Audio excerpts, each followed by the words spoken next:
my last video I've done the fuel injector purge, and since then the Merc is leaking fuel on the fuel thermostat.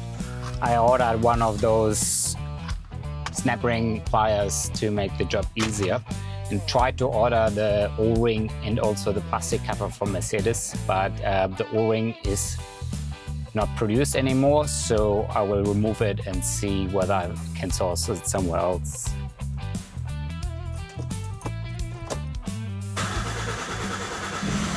This is where the diesel leak is coming from.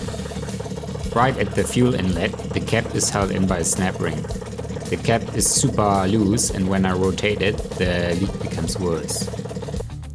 I'm using a pair of snap ring pliers to remove the clip. This took me ages. Once the snap ring is out, the fuel inlet cap, spring and washer comes out too.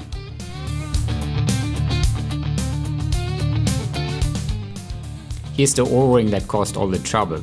You can see it's all cracked. I'm pretty sure it's in there since 1986, no wonder it was leaking. This is the old O-ring. Notice how it's not round but flat on both sides. Not sure if that's by design or time. This is the new one I picked up from a local parts store.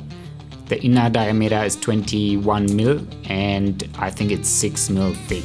Compared to the old one, it's round and doesn't have the flat edges. The new O-ring slips right on the cap, nice and snug.